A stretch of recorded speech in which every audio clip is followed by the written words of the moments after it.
Hello, everyone, and welcome back to Buckeye Mike. And we have some new um, background stuff because we are now a proud member of the Shady Sports Network. So, welcome all new Shady Sports Network viewers. Today, we're sitting down with SSN-Nebraska to discuss some Nebraska Cornhuskers 2023 football. Appreciate you coming on today. Absolutely. Appreciate you having me on. So, I want to start with Matt Rhule. And what was the hiring process and how did Nebraska come to the decision to hire Matt Rhule? Yeah, so I guess um, you know we were we were as a fan base, and I would assume as a football program, a little shell shocked from the Scott Frost experiment, right? Like the Golden Boys comes back home and uh, is doesn't do what he needs to do to win football games, and so letting go one of our own like that is especially hard. But then you know Matt Rhule was announced. There were a lot of rumors, obviously, Urban Meyer, people like that, and then it came out as we kind of heard some stuff about Matt Rhule, and a lot of people at first were kind of like, like he didn't do that well at Carolina, obviously, um, but um, his college track record is pretty good. I wouldn't say it's phenomenal. He has that history of building, you know, down in the dumps programs up, but he hasn't stayed there very long to kind of like solidify himself as like, okay, I'm the face of this football program. He usually leaves after 3 years. So, the hiring process, it was interesting because Rule coach kind of spoke on it. He was like, I could have easily took a year off from football. He's getting buyout from Carolina, I believe. So, um, according to him, he wants to be here, and obviously, uh, it's not the easiest job in the world. You know, so uh, for him to want to come here when he could have taken time off, I think that shows that he wants to be here. So So, what's the attitude of the fan base with the program heading into the first year of Matt Rhule? yeah, I mean, I think expectations are finally being tempered around here. Mhm. We kind of went through it with Bopolini. Expectations were we'd win Big 12 West or Big 10, excuse me, Big 10 West, every other year. We'd be able to at least be 50-50 with our rivals like Wisconsin and Iowa. Um, and then Mike Riley happened. The expectations were lowered. But then when Scott Frost came, they were up again. Uh, I think after that roller coaster of the 2010s and early 2020s, the expectations are a little bit more realistic, right? I think a lot of fans just want to see us get to a bowl game this year. So,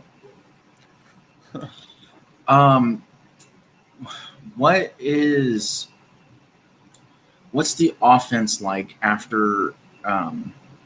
What does it look like after Casey Thompson had left the program? And does Nebraska have the right pieces around them to build what I would consider a successful year one under Matt Rhule? Meaning, at least if you're not bowl eligible, can you at least get close? Can you get to 5 wins?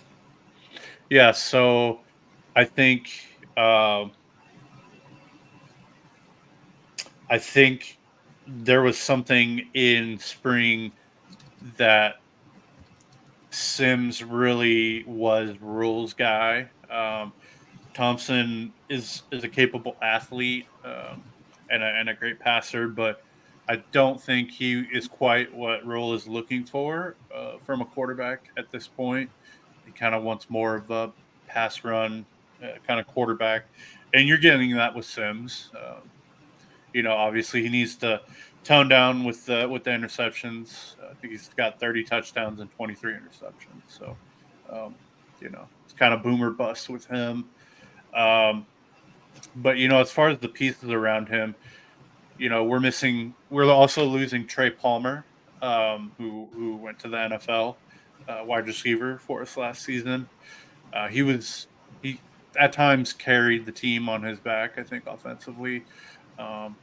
Returning players at wide receiver, really, you have Marcus Washington. Um, you know, we have Xavier Betts, who is a Nebraska kid. He left the team previously, and now he's come back. And then we got Virginia transfer Billy Kemp the fourth, who will probably line up at slot and will probably be the most targeted player from Sims. But I think the the biggest upgrade on offense I think we're going to see is from the run game.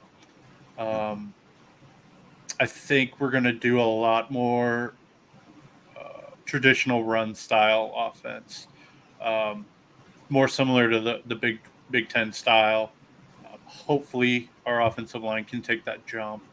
But as far as like talent in the backfield, I think Anthony Grant will be good. He had almost 1,000 yards rushing last season, and then they've been really hyping Gabe Ervin, sophomore running back. He's kind of been the darling of the coaching staff on the offensive side. They sing his praises. Didn't look that great last season, but in the spring game he looked really good, and then he's really bulked up. So hopefully that translates to some broken tackles this season. So in your opinion, who would be the like standouts or players to watch on both sides of the ball? So if I had to pick one on each side, obviously I could pick Jeff Sims. I think that would be the obvious choice, but I'll probably go with I'll go with Marcus Washington, just because we kind of need a primary receiver to step up. He really wasn't a primary target last season. Right now he has a broken hand that he's recovering from, so he's going to miss some of those drills, those contact drills this fall. But we're going to rely on him to kind of step up and be that primary outside target. And then on the defensive side, I got Prince Will. Let me see. Prince Will. He's a freshman. Uman Malian, I believe, is how you pronounce it. It's a tough name, but yeah, he's a freshman, and he looked really good in the spring game as well. And then I think he's going to make a big difference on this defensive line. We're pretty thin as far as depth. Experience on the defensive line, but I think as a freshman, Prince will step up. So okay. So as we kind of look at the schedule here, so Nebraska starts August 31st at Minnesota. And then September 9th at Colorado. And then 3-game home skid. September 16th, Northern Illinois. September 23rd, Louisiana Tech. September 30th, Michigan. October 7th, you then go back on the road against Illinois. Looking at those first 6 games, what is the likely outcome record-wise, do you think? And what makes you come to the conclusion? Yeah, so I guess first thing I want to say is I think that Illinois game has been moved to Friday the 6th, and not Saturday the 7th. Oh, okay. But that's just don't want to throw anyone off there. But I think Minnesota. That's a tough game. Obviously, it is every time we play them. It's a rivalry, and I would consider it a rivalry. And that was a close game last year, very defensive, and we kind of let it slip at the end. That was kind of our MO during the whole Scott Frost era, but especially, well, he wasn't even the coach then at that point, but even that season, without Frost, we still let Minnesota get away with a win there. Colorado, they're resetting completely. I would say rebuilding. That's probably the right term. Going from 1-11 to whatever, going from 1 win to three or 4 wins is going to be tough for them. So I think we should win that one. Northern Illinois, I'm not too familiar with the Huskies, but looking at their record last season, I think that should be a win. We did lose to Georgia Southern last season, so I'm not going to say it's a guaranteed that we beat this group of 5 team. It's kind of same with Louisiana Tech. I think that should be a win. Michigan, that's going to be the first game back for Jim Harbaugh from his suspension. It's going to be at home. Yeah, at home. Talent-wise, obviously they're going to out-hit us there. But, I think especially if we end up winning the 4 games before, that's going to be a very interesting game. It's going to be loud for that one if we're 4-0 going into that game. And then we go to Illinois, a night game in Champaign. That's going to be very tough. Brett Bielema he's got a really solid program going there.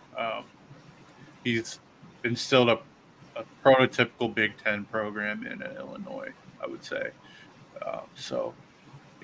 I think that's going to be a tough game. So of those 6, we probably win 3. I would say 3. Colorado, Northern Illinois, and Louisiana Tech. And then Michigan, Illinois, and Minnesota will probably be losses. So you expect, well, not expect, but your line of thinking is you can easily win the out of conference games. Yeah, I think for the most part, Colorado's going to be tough. I mean, I would say if I had to put a point spread on it, I would say, margin of victory 10 to 14 points against Northern Illinois and Louisiana Tech. But, Colorado is completely up in the air. Both programs are completely rebuilding essentially. So, and I know if I say for certainty we're going to beat Colorado, there's going to be some uproar on Twitter. So I want to avoid that, but I think we should win that game. All right. Well, before we get into the back half of the schedule, I would like to go ahead and play a quick commercial from our sponsor, eBay. So we will drop out, play the commercial, and come right back.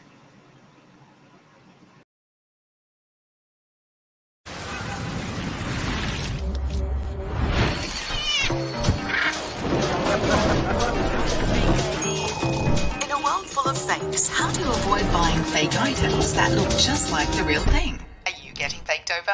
Experts say it's all in the details.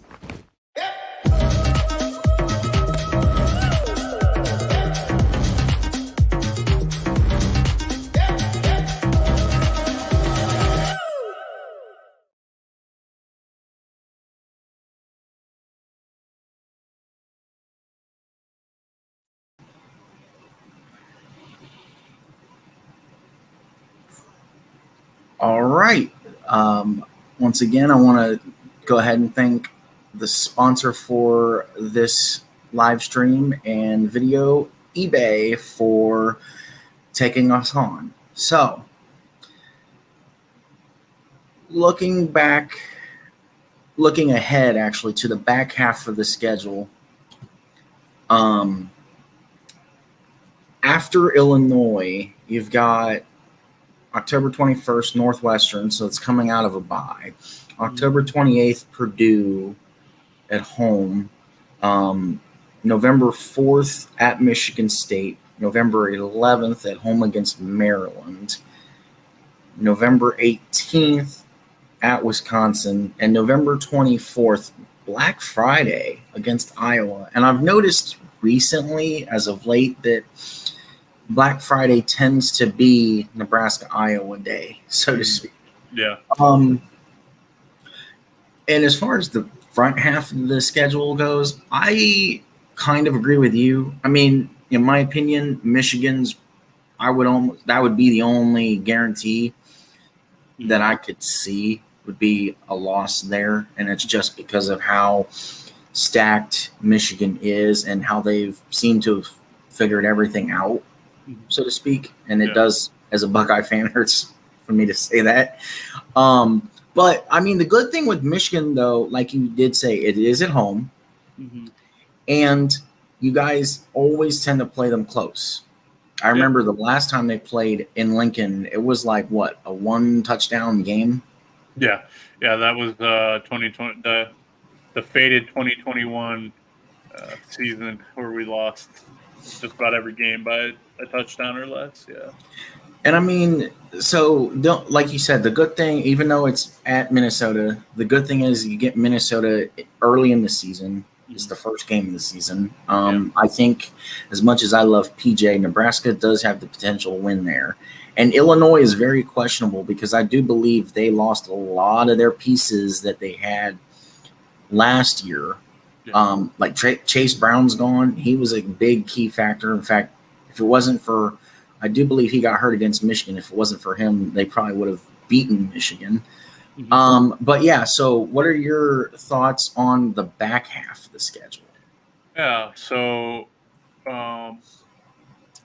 initially I was probably thinking that Purdue would be a loss, but it's homecoming.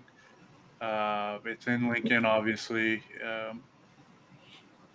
I think I'm going to swing my vote. I think I'm actually going to pick us to win that game. It's going to be close. Purdue, they seem to kind of have our number the past few years, but for the most part, I expect us to win that one. It's going to be close. At Michigan State, what team are you going to get, right? If you get the team from 2021, it's a virtually guaranteed loss.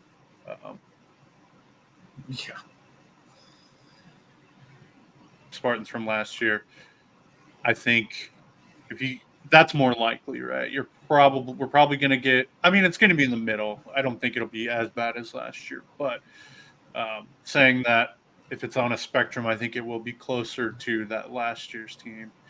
And if that's the case, I think we have a chance. I still do think we lose that game. On the road in November, and then we have Maryland. They've been pretty darn good the past couple of years. I think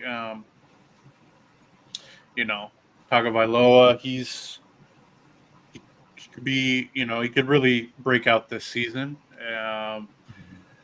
The thing with Maryland, though, is they start off great, in the season, and then they kind of fall apart the last few games of the season. So, I think that's a win.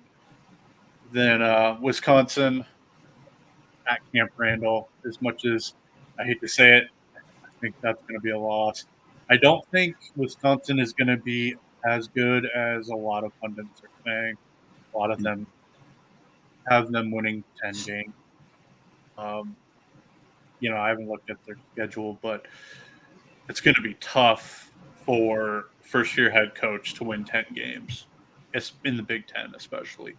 I do like Tanner Mordecai, quarterback from SMU, who transferred there.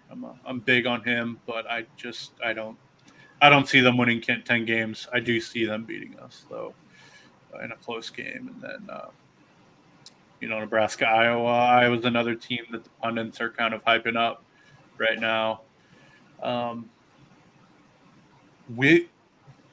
kind of in the mode where I need Brian and Kirk Ferentz to prove that they have some kind of offensive capability. I think it's Cade McNamara, right?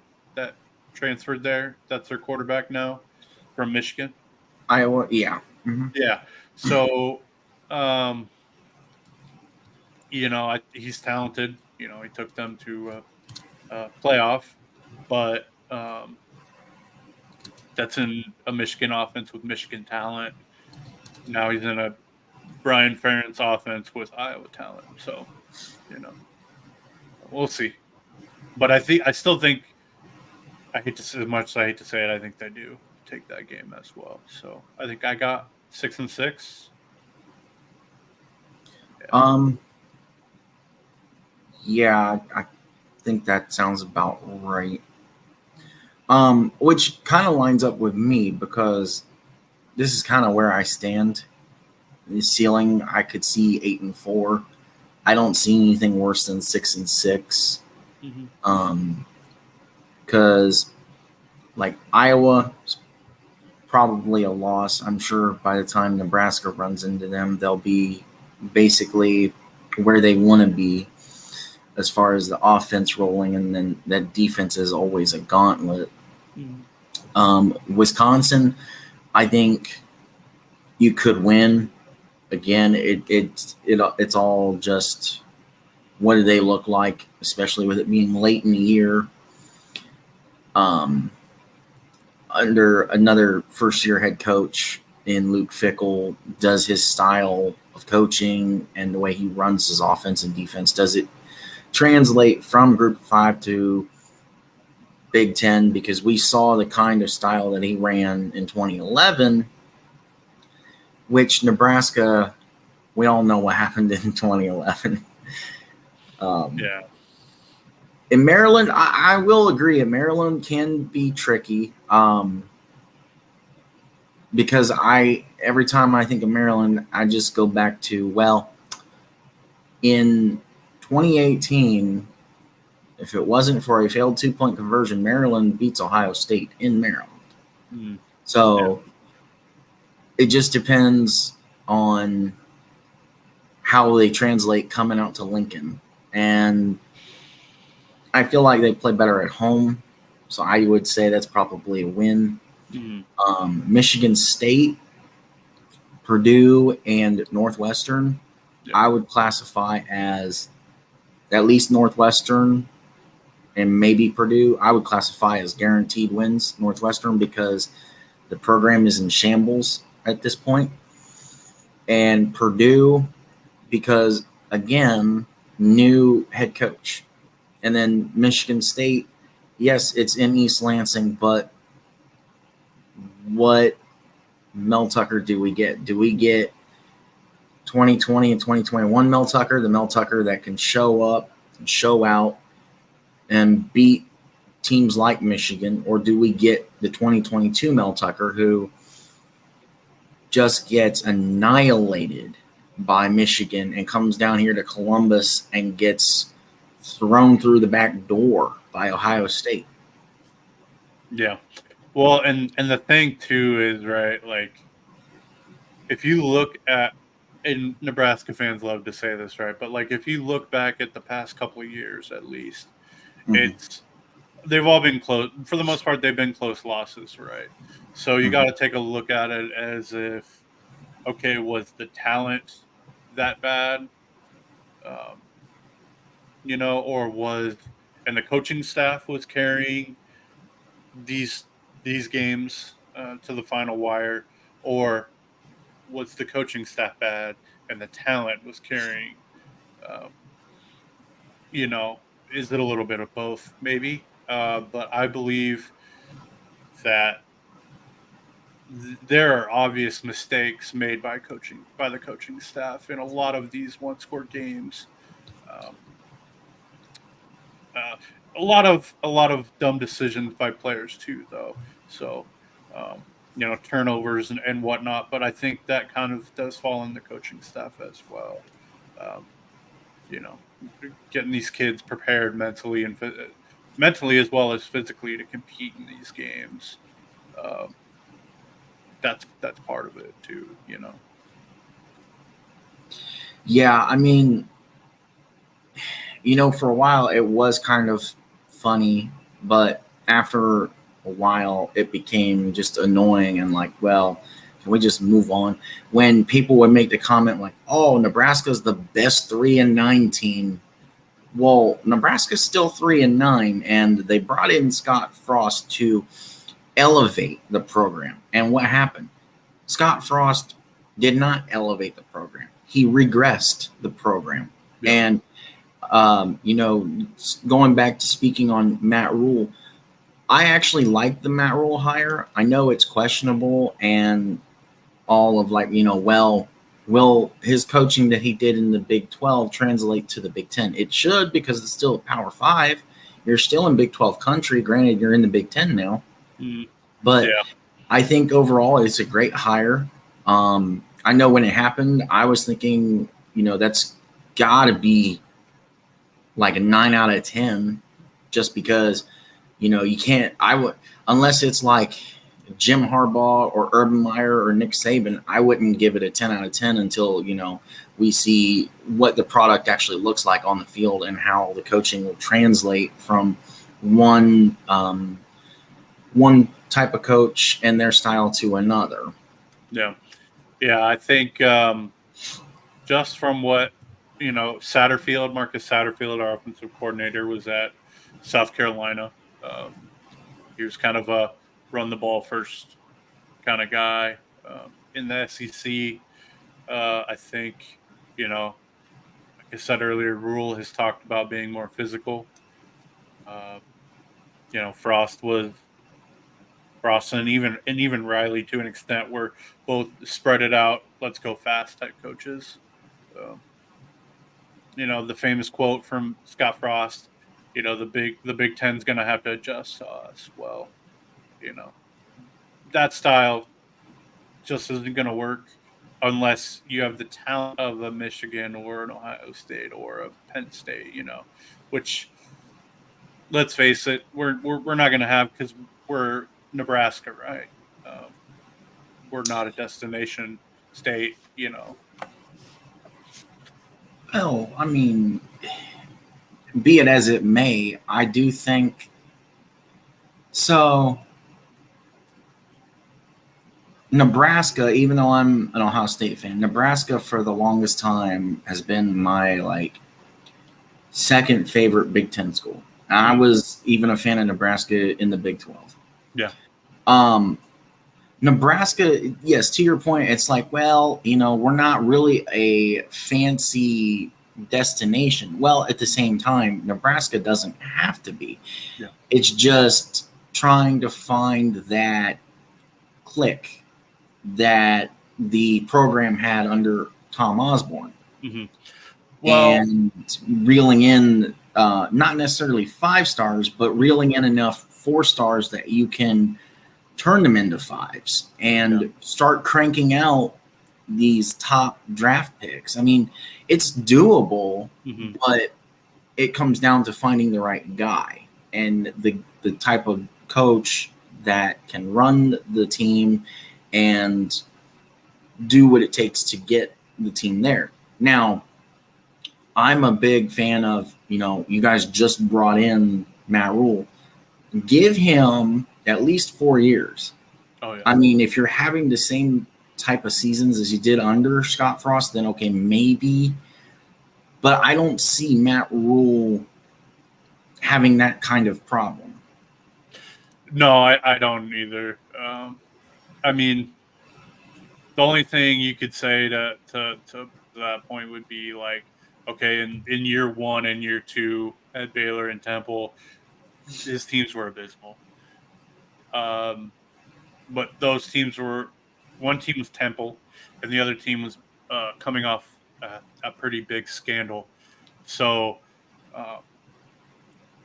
you could also make the case, hey, he does have more talent on this team than he did those teams. But because Scott Frost started to decline in recruiting, but still like top 30, top 40 class is not terrible.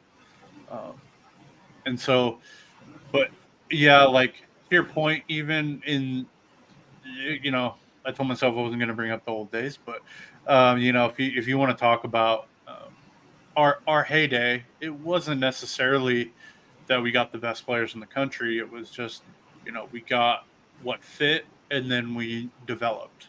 Um, so that's just what we're gonna have to do. I mean, we can.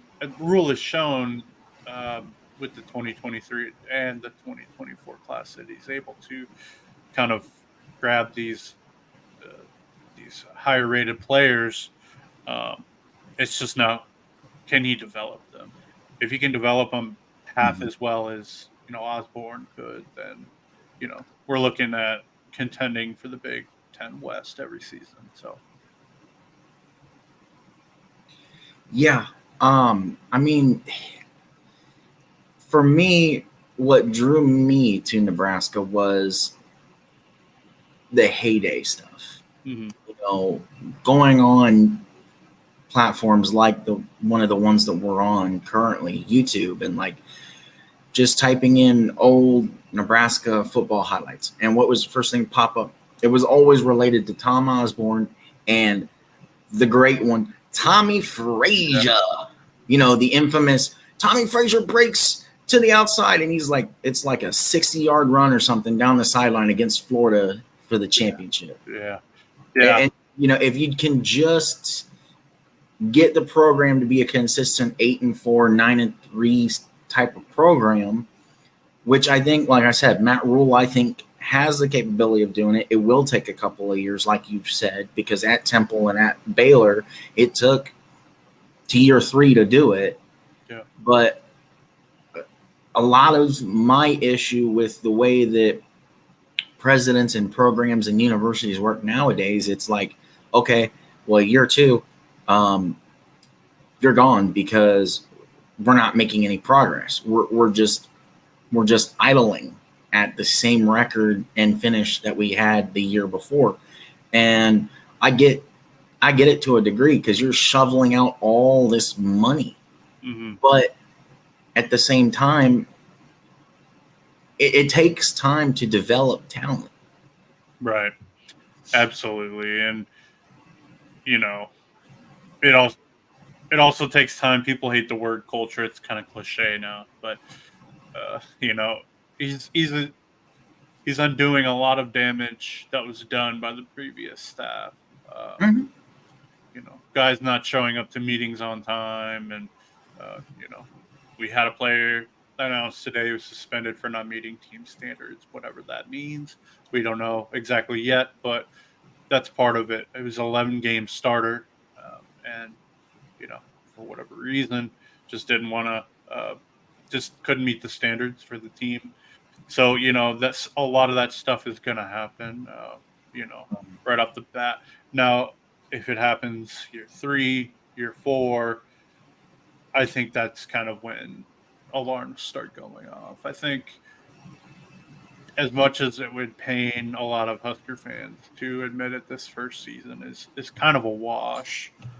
We expect 4 to 6 wins, probably 4 to 7 is probably the soft spot. But, if we win 3 or 2, it's gonna hurt. But it's like it happened at Baylor, it happened at Temple. Year 2, if we see some progress, it's like, okay, we can kind of see the pattern.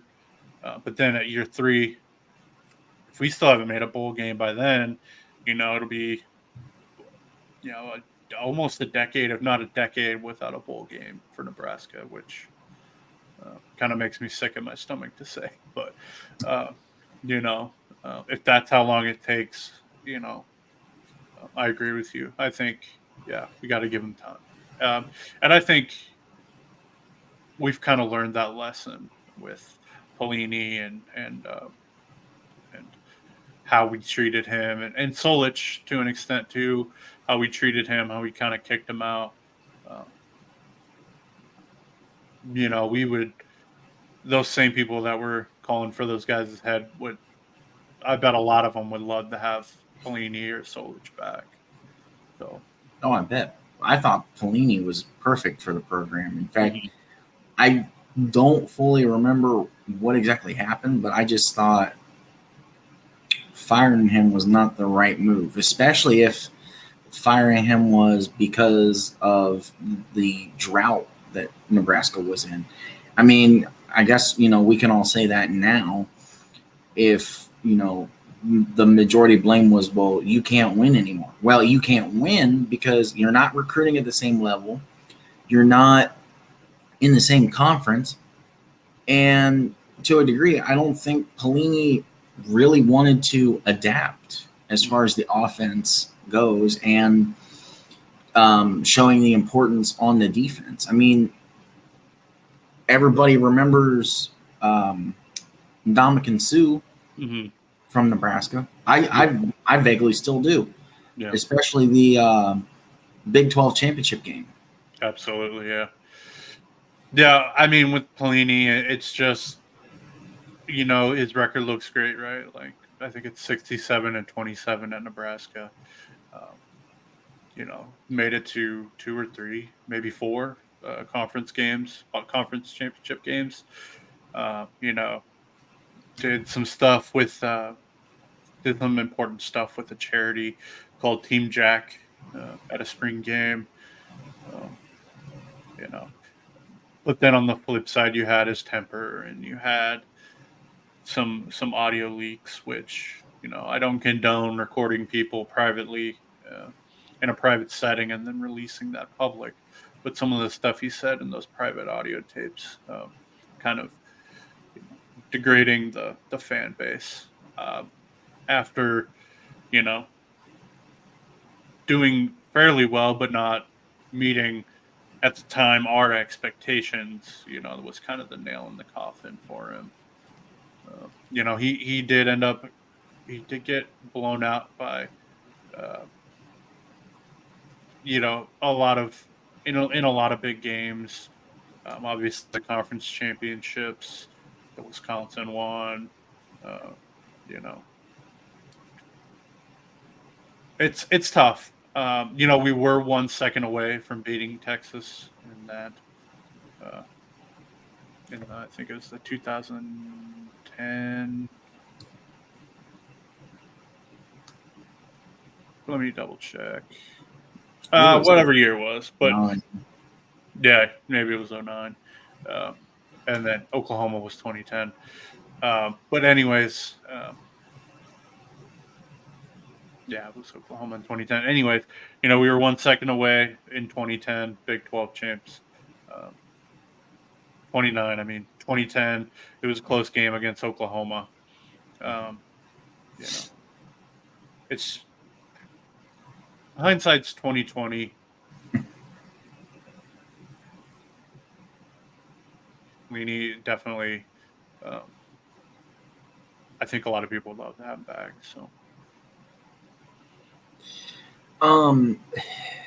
So with all of this conference realignment stuff going on, do you potentially in the possible near future see Nebraska making the jump to go back to the Big 12? So from like a fan perspective, I honestly wouldn't mind seeing it. Personally, I miss a lot of those Big 12, Big 8 rivalries. Playing teams like Kansas State, now that Colorado's back there, it would be awesome to play them every year again. Um, I think from a money perspective, I don't think there's any shot that it's going to happen. Unfortunately, just because I think the most recent media deal that both teams signed, they were both within the same couple years. Maybe the Big Ten doubled what the Big 12 received just for media rights.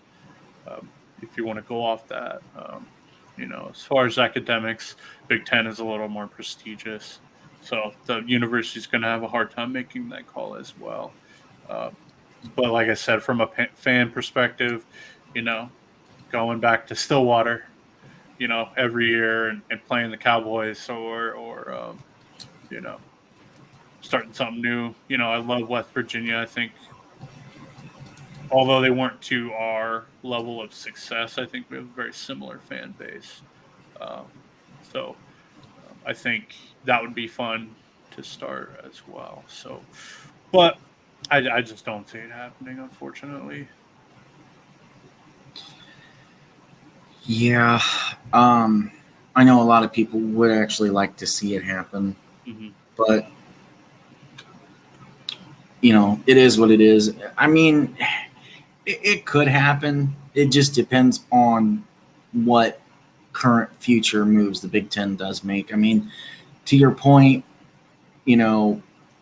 Nebraska is just a market out in the middle of nowhere, so to speak. I mean, yes, nothing at all against Nebraska fans, especially yourself. I mean, Nebraska fans love Nebraska football. But I mean, when you go outside the state of Nebraska and outside of Big 12 country, how many fans do you really run into? Because, I mean, us, for example, there's Buckeye fans all over the country, all over the world. Yeah. It's a big, renowned university. But, I mean, and again, maybe that comes off as like you're just a fan of a big-time school perspective. And it's not. It's not trying to be anyway. Right. Yeah. I mean, I would respectfully disagree with that statement. I would say, obviously there's not like the level of Ohio State, but I would say like compared to the population of our state, like there's quite a few Nebraska fans. I believe there's a website. There's Husker bars all over the country. It's just let me see here. There's Husker bars in almost every state in the country. So there's that. And we do have a lot of alumni organizations, groups called Californians for Nebraska, stuff like that. But compared to like Ohio State or Michigan, it's different. I would say too that the older demographic probably there's a lot more Nebraska fans, but you're right as far as younger fans because we haven't had that success in 10, 15 years to even be relevant at all nationally. So, as far as that goes, you're right. But, the older 30 and up, probably, I would say there's still pretty strong contingent of Nebraska fans. Yeah, I guess I should have been more kind of specific with that statement.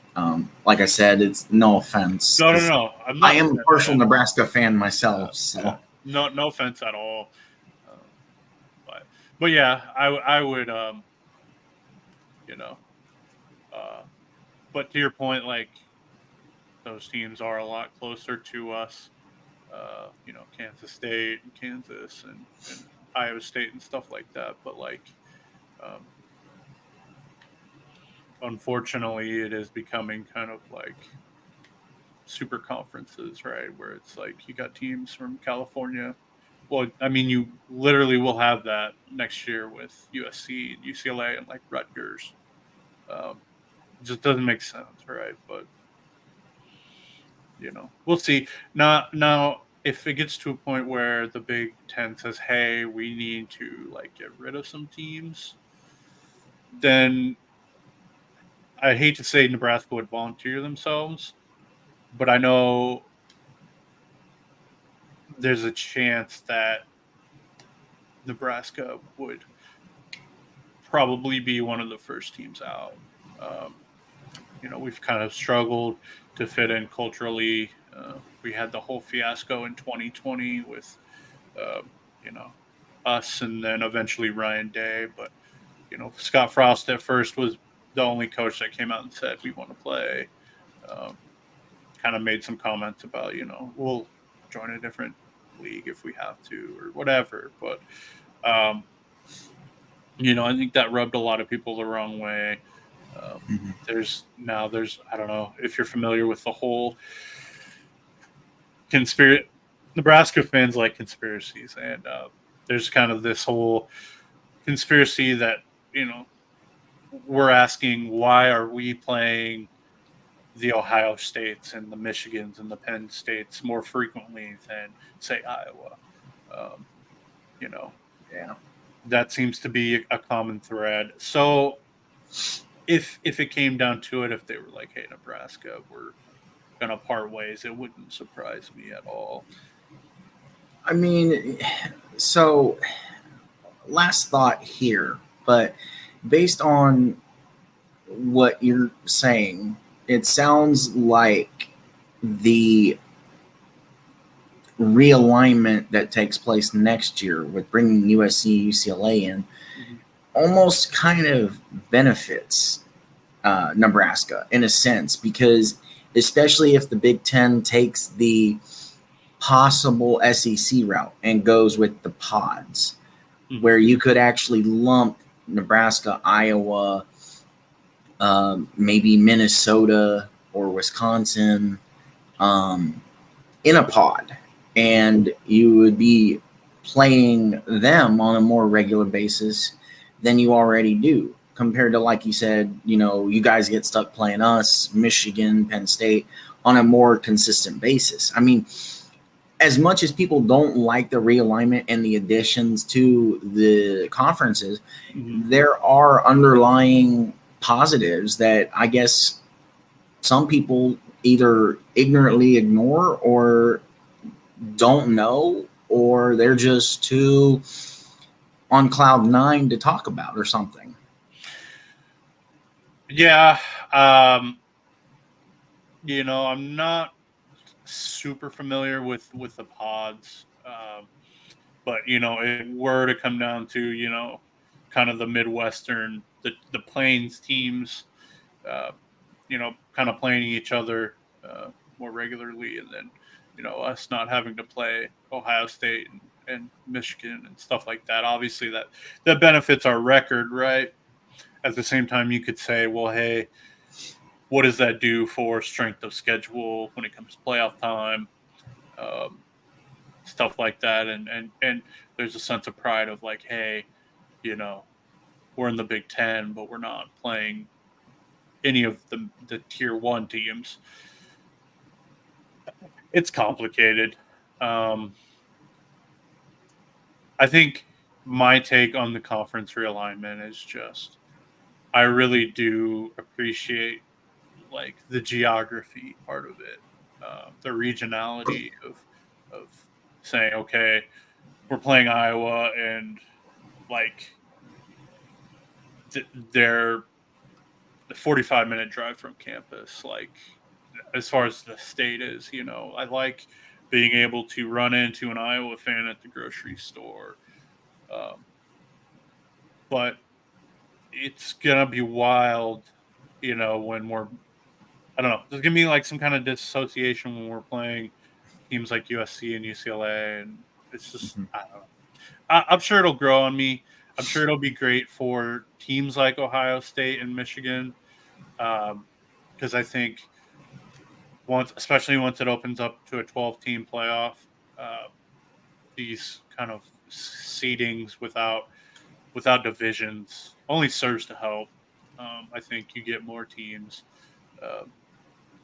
I think with a 12 team playoff, Michigan and Ohio State and probably Penn State too are essentially shoo-ins every year, So it's just what's going to happen to the middle and the little guys. So Yeah, for sure. Well, it'll definitely be an interesting season to watch Nebraska football, and hopefully Nebraska gets either at least close to bowl eligible or can somehow get there. I mean, Nebraska is definitely in a better shape than, say, Colorado, because Colorado making a bowl or being bowl eligible would just be like, okay, what? Yeah, that'll take. I will at that point. I will admit that Deion Sanders is the real deal. If he can take that Colorado team and make a bowl game, that would be something special, like something to go down in history. But I don't think we were that far off the last 2 years. So we'll see. But yeah, I'm hoping we make a bowl at least. I hope so too, because I mean, this has been a fun conversation, and I would definitely love to have you back on. Oh, absolutely, man. Anytime. All right. Well, that being said, I think we're going to go ahead and wrap it here. Like I said, appreciate you coming on. Look forward to having you on again in the future. And to everybody that has watched tonight, thank you so much. Do not forget to leave a comment down below and hit the like button and subscribe to all the channels. Subscribe to Buckeye Mike, as we're pushing for 150 subs before the season starts. That's why we're cranking all these interviews out. And subscribe to Shady Sports Network, as we are cranking over there towards, I believe, 1,000 subs. We're currently pushing 800 right now. So everyone just hit the subs all around. And thank you so much for showing up tonight. Really appreciate it. And we'll see you next time. All right. Thanks for